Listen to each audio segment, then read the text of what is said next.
Estamos en comunicación telefónica ahora con Vivian Perroni, quien fue la titular de Madres del Dolor, madre además de Kevin Sedano, y que bueno, conoce estas situaciones muy de cerca porque ella misma le ha tocado. Vivian, buen día y gracias por este contacto con nosotros. Javier Díaz y Daniela Ballester, te saludamos. Hola, ¿qué tal? Buenos días, Daniela. Ahí estaba escuchando lo que decía este familiar, sí.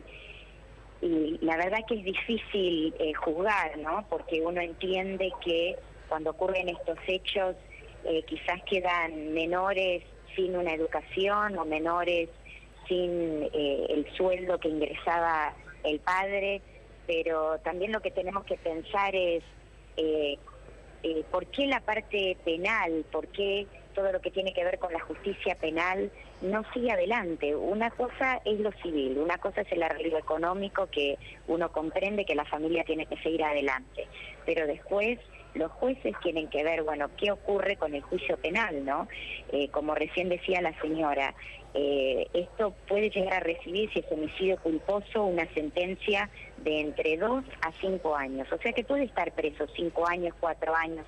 O también los jueces quizás podrían llegar a decir, bueno, como son 3 muertes, como quien iba conduciendo estaba alcoholizado, se lo puede caratular como homicidio simple. Entonces ya se sube la sentencia. Pero en este caso se llegó a un acuerdo económico y lo que ustedes están diciendo es que se archiva la causa. O sea que en la Argentina, si yo estaciono mal mi auto, viene la grúa y se lo lleva y yo tengo que ir y pagar una multa. Ahora, cuando matan a mi hijo, ni siquiera le quitan el auto, ni siquiera hacen pericias, ni siquiera solamente estamos hablando de un arreglo económico que a veces hasta lo paga el seguro, ni siquiera lo tiene que pagar la familia. Claro. Entonces es lamentable. Vivian, en el caso suyo, a Kevin lo atropellaron y lo mataron en 2002, ¿sí? Sí. Como decía usted, a ver, nadie va a juzgar a una familia que arregla económicamente porque tiene que sustentar y demás, más allá del dolor, que el dolor no se paga con nada y la pérdida de una persona tampoco.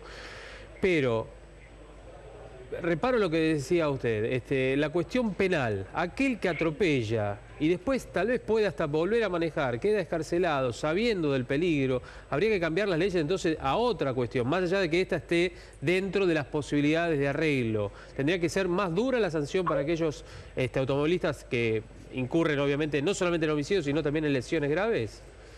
Mire, nosotros tenemos un proyecto desde la Asociación Madres del Dolor que ya fue sancionada en Cámara de Diputados, en este momento está en Cámara de Senadores, donde contempla lo que es el abandono de persona, pero desde el punto de vista del conductor, porque en la Argentina se ve considerando a la víctima.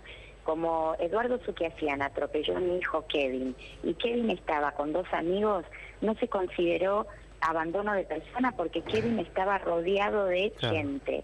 Sin embargo, el conductor se dio a la fuga.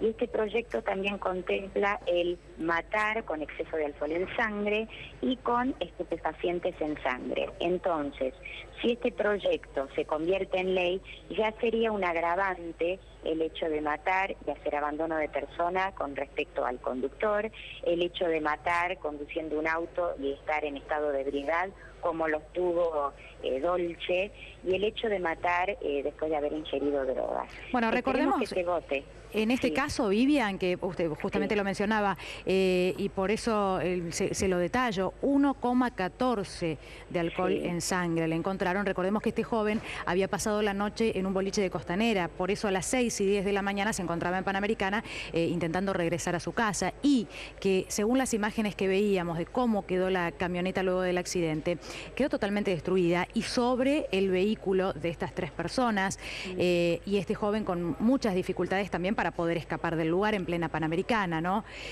Por supuesto que estos detalles que estuvieron en manos de la justicia y deben ser evaluados por la justicia, no por nosotros, pero la verdad es que lo que usted mencionaba y esta capacidad o no de la persona que comete un delito de este tipo de acudir, ayudar a las víctimas, tiene que ser algo tenido en cuenta. ¿Sabemos? Hay muchos casos, el caso de la avenida Rivadavia también ustedes lo recordarán. El del Audi. El del Audi que atropelló a la pareja, esta pareja que iba a moto y que los mató a los 2 y que siguió de largo y apareció horas después. De Pablo García, el hijo de Ali También. mató a una familia, al padre de una familia muy, muy humilde, Rodas.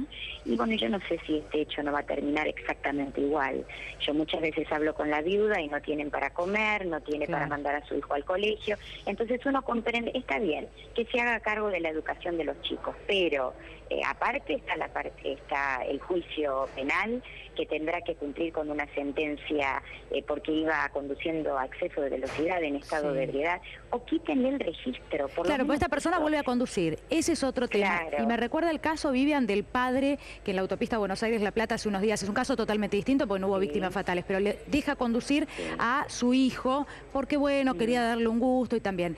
Uno se pregunta, cuando no hay ningún tipo de sanción y esta persona vuelve a estar a cargo de un volante, el peligro latente existe siempre con todos, pero en este caso, cuando hay un antecedente, ¿no?, suena mucho más terrible. Y no hay un límite, entonces siempre estamos diciendo lo mismo. Parecería que en la Argentina la vida no tiene ningún valor, porque si un padre deja conducir a su hijo de 11 años y lo único que hicieron fue retenerlo durante un tiempo, quítenle el registro a ese hombre realmente no sabe lo que significa estar detrás de un volante. Yo lo comparo con un caso en Estados Unidos donde una mujer iba conduciendo sin registro, iba con sus 2 hijos y le quitaron la patria potestad de sus hijos. Ella estaba separada, el padre se tuvo que hacer cargo de los chicos porque ella no era un buen ejemplo para sus hijos. Vivian. Entonces acá estamos hablando de lo mismo. Sí. Yo estaba pensando, ¿no?, esto de ser tan laxos en la justicia, cualquiera está, lamentablemente, pero hay que decirlo, cualquiera puede tener un accidente, grave o no grave, de tránsito y demás, más allá de la precaución que uno pueda tener, ¿sí? En estos casos mucha gente lo que dice, bueno, pero estaban estacionados en la banquina, en la autopista donde no podían. El ciclista, en el caso de Aliberti, iba por la autopista y demás. Pero el agravante del alcohol, el agravante de la alta velocidad, digamos, es equitativo casi a otros casos donde el accidente se produce entre 2 vehículos y uno de ellos, la víctima, va a una velocidad normal también. Es decir, no hay una compensación en los momentos lógicos de un accidente de tránsito donde hay un infractor que agrava su situación con el alcohol o la droga o el exceso de velocidad. Es decir, a diferencia de otras partes del mundo que ustedes deben, y vos sobre todo, Vivian, debes haber analizado, ¿qué pasa en otras partes del mundo más allá de lo que contaste recién del caso de Estados Unidos? Bueno, la Asociación Madres del Dolor forma parte de un grupo de ONGs a nivel internacional y el año pasado nos reunimos todos en Turquía y yo la verdad es que no podía llegar a comprender cómo en otras partes, primero, es mucho más complicado sacar un registro para conducir, ¿no? En todo el país está equitativamente hecho para que no importa dónde uno viva, es en la misma forma el examen, tanto de manejo como el escrito y el oral. Y después, acá en la Argentina estuvimos hablando del scoring, ¿a quién le quitaron el registro con ese sistema de scoring? La verdad es que parecería que quedó todo en la nada. Vemos que estos controles son espasmódicos. Hay meses donde de golpe se controla quién utiliza el cinturón de seguridad. Después nos olvidamos. Después están haciendo controles de alcoholemia. Después, no, esto tiene que ser algo constante, como es en otras partes del mundo. Vivian, sin duda. Vuelvo a repetir, el valor a la vida, ¿no? Bueno, queremos agradecerte por este contacto con nosotros. Yo solamente quiero dar un 0800 que es gratuito, cualquiera que necesita, si necesitan psicólogos o si necesitan hacer preguntas, es el 0800 22 ayuda.